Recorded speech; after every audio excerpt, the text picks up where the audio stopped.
Oke. Halo guys, selamat datang. Kembali lagi bersama saya Mr. B ahli gizi ya, Mr. B ahli gizi.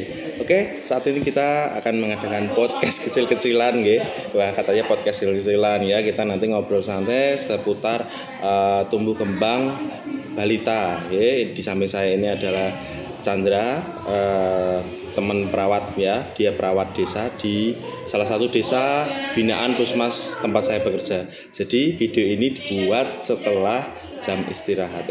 Pas jam istirahat ya, maaf ya. Ya, bersama saya dan Mbak Chandra perawat desa, nggih. Kali ini tuh topiknya sangat menarik ya. Kenapa ibu harus rutin datang ke posyandu ya Mbak? Dan kenapa makanan balita itu harus disesuaikan dengan usianya, bukan asal kenyang saja. Itu kenapa ya Mbak ya? Oke. Sebelum sejauh itu ya Mas, topiknya ini yang umumnya ibu-ibu tanyakan Mas Bayu.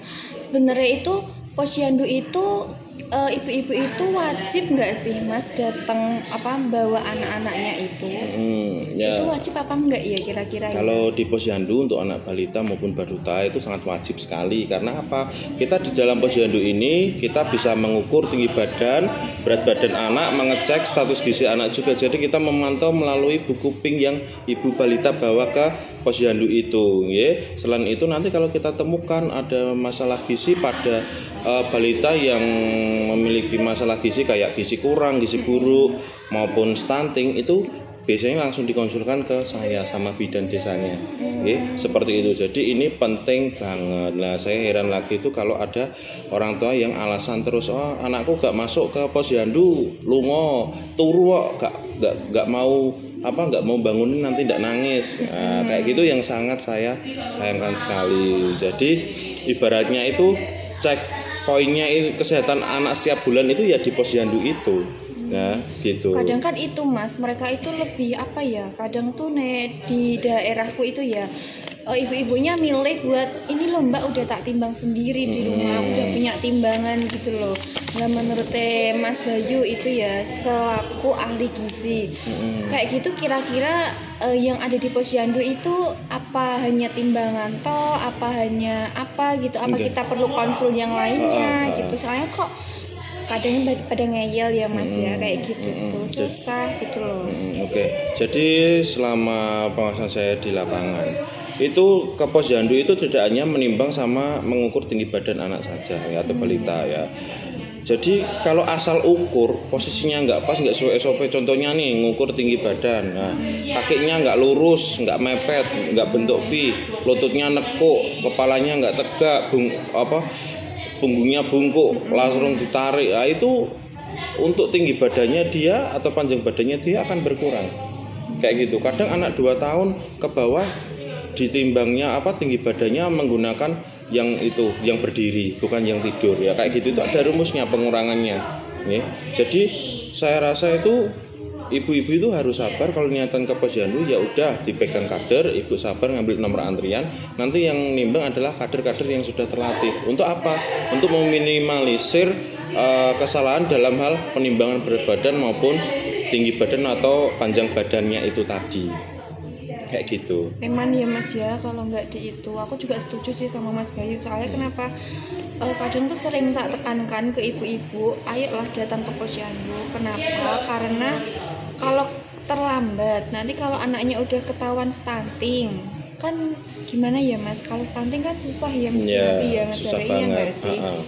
Ya Jenny. Jadi seperti saya juga Mbak, kalau di posyandu itu duduk di meja konseling itu biasanya saya pesan sama Bu Bidan maupun ke jenengan, kalau ketemu anak yang beresiko itu langsung kita pemberian konseling. Gunanya untuk apa? Untuk meminimalisir angka kejadian tersebut. Nah, seperti itu. Kalau anak stunting itu banyak banget faktornya, nggak hanya dari pola makannya saja, tapi juga lingkungan dan pola asuhnya. Contohnya bilang anakku sudah banyak makannya Mas, gini. Ketika saya konselingi, saya buka kasusnya, saya ajak bicara pendalaman, akhirnya ibunya ngaku sebelum makan jajan dulu, banyak jajan MSG ya, seperti itu yang bisa membuat nafsu makan anak itu buyar ya. Terus bilangnya maem apa aja ya, tapi ketika dikasih maem itu cuma banyak nasi padahal yang dibutuhin anak pertumbuhan anak di usia 0 sampai dia 59 itu adalah protein sama lemak untuk menambah berat badannya dan tinggi badan daripada anak itu, seperti itu ya. Seperti itu. Nah, selain itu juga perlu diketahui bahwa pembelian jajan sembarangan itu tidak diperkenankan untuk balita yang sedang mengejar tumbuh kembangnya ya. Kurang lebih seperti itu. Terus itu Mas, untuk apa ya, gizi yang harus dipenuhi itu, misalkan kalau anak kan kadang tuh anak GTM gitu ya, kayak gitu kita sebagai orang tua itu gimana ya Mas? Nah, gerakan tutup mulut anak itu yang sudah saya dari sudut pandang saya yang sudah saya kerjakan atau sudah saya tangani, keberhasilannya itu dari orang tua mau konsisten merubah pola makan atau cara makan anaknya. Jadi sebaik mungkin anak jangan diberikan jajan dulu sebelum makan utama. Itu yang membuat anak itu kadang pegah mangan. Pengennya makan jajan terus. Yang penting nggak nangis, yang penting warak, yang penting itu. Itu adalah persepsi orang tua yang salah. Itu yang menurut saya salah ya, gitu. Yang bagus ya diberikan maem dulu, dipenuhi atau diterapkan isi piringku sajian sekali makan, ada karbo, ada proteinnya itu tadi dari lauk pauk, ada sayuran, ada buah. Dan itu pun harus sesuai dengan usia balita atau baduta tersebut. Ya, nggak boleh. Umpamanya nih 6 sampai 8 itu lembut atau kayak bubur ya. Itu nggak boleh diberikan MSG atau bumbu-bumbu lainnya ya. Terus 9 sampai 11 itu cincang halus ya. Terus 11 ke atas itu makan dewasa tapi tekstur lembut ya. Kayak gitu harus orang tua itu memahami hal-hal seperti itu. Kadang baru 4 bulan, 5 bulan wis didulang gedak.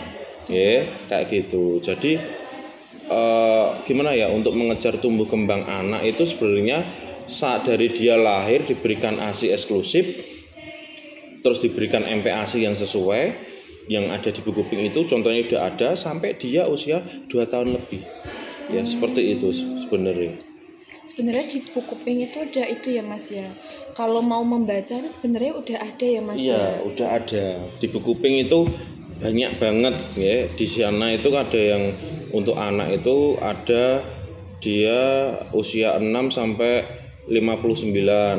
Itu maknya gimana aja, yang dipenuhi apa aja.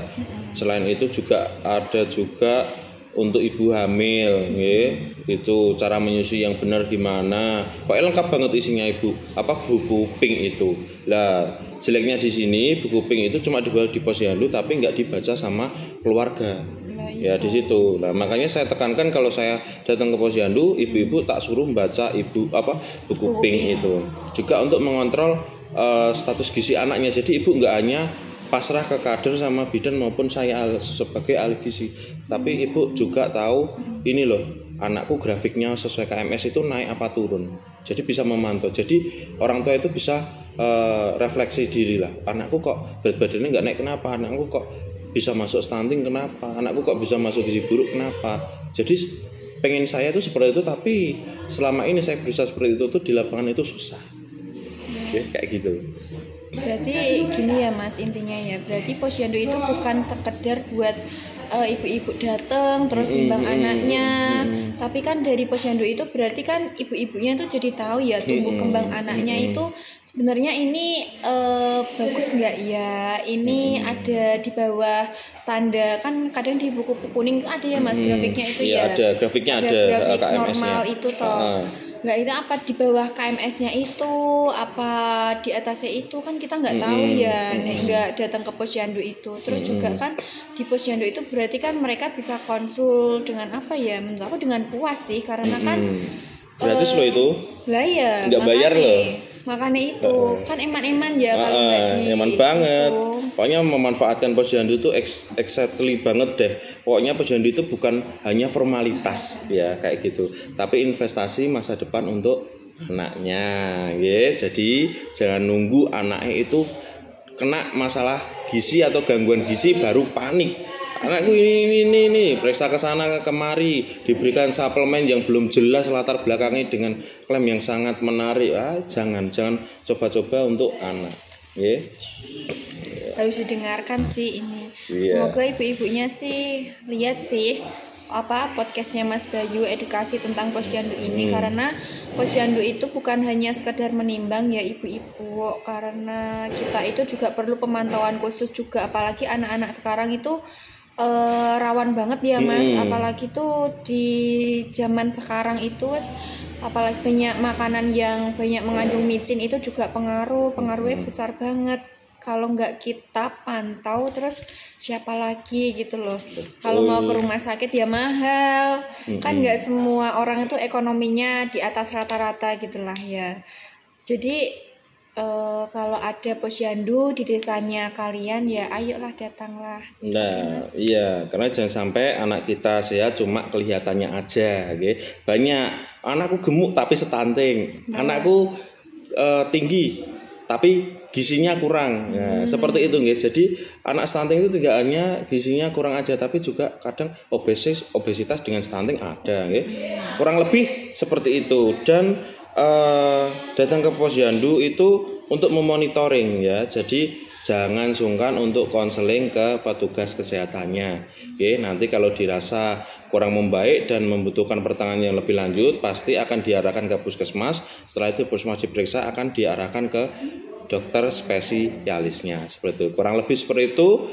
Ikuti episode selanjutnya bersama kami. Terima kasih.